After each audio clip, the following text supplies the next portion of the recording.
Hi guys! So I'm back, and today I'm going to be talking about something a few of you might have experienced, and this is losing a pet. Specifically, I lost my cat around Christmas of this year's 2016. This was one of the hardest things that I think I've ever had to go through, was losing my cat. I had her for about 10 years.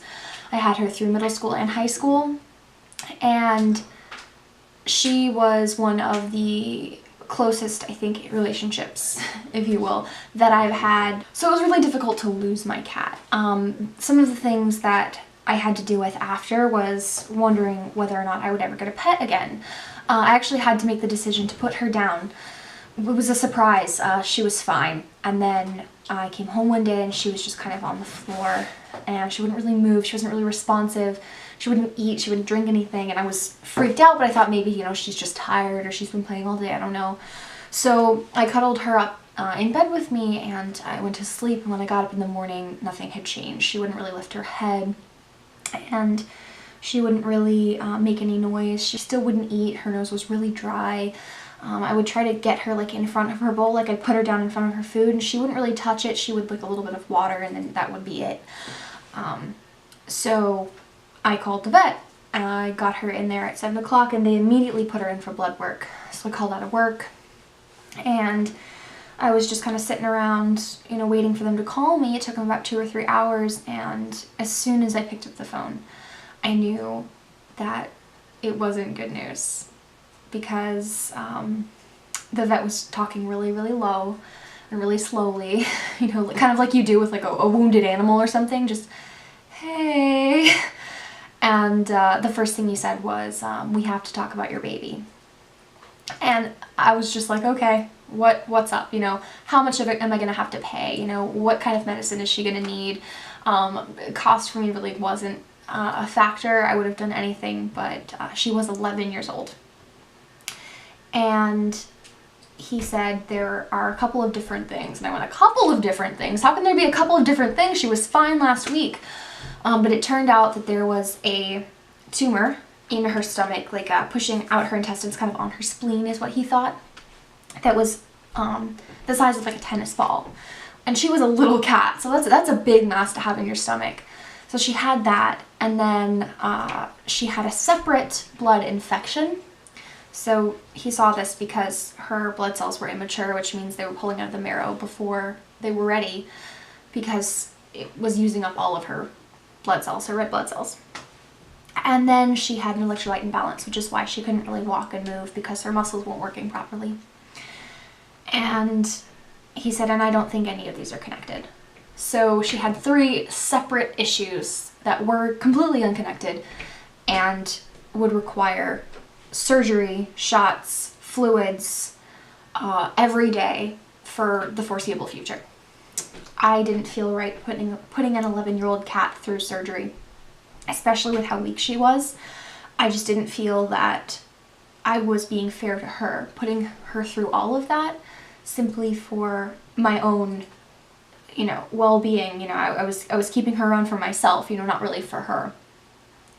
So in the course of like a day and a half, where I found out she was not okay, taking her to the vet and finding out that she had this, I made the decision to put her down. Riley, my husband, he drove in 2 hours, hour and 2.5 hours from where he was at the time to say goodbye to her. So he was there right before we put her down.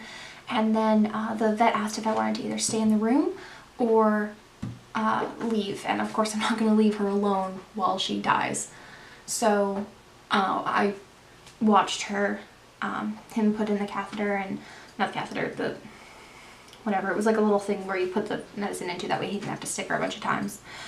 And he put in a saline solution, and then he put in the whatever medicine or toxin he used to kill her.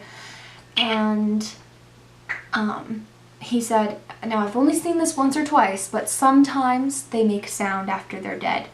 It's just air, they're not actually talking, but I've only seen it like once or twice. This cat cried 4 times after her heart stopped. So of course that was really difficult.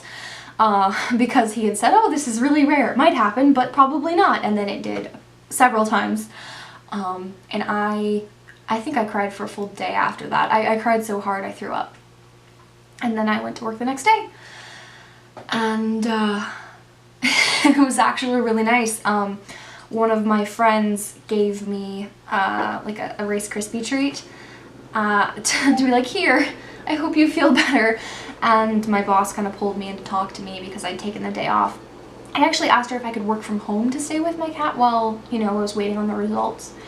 And she had said, no, just take the day off, take a paid day, which was, I really appreciated my boss doing that for me, just understanding how much I needed to be with my animal.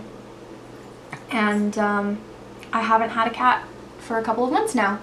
So today I started looking at pictures of kittens and cats that were up for adoption, kind of starting the process of getting another cat because I can't really imagine my life without one at this point.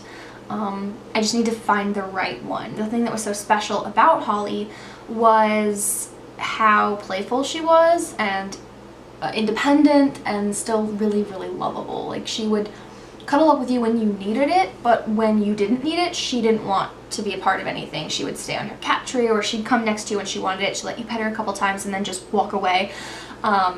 And she was really, really good with my husband. There were a couple things she never did until he came into her life. She never played with toys, and then suddenly he showed up and she did. She didn't like wet food, and then he fed it to her and she loved it. So it was really interesting to see kind of her dynamic change as she kind of developed a little kitty relationship with my husband, which was very, very nice. So I can't wait to have another cat. I think I'm finally ready. She'll never, like, I'll never be able to replace her because she was perfect.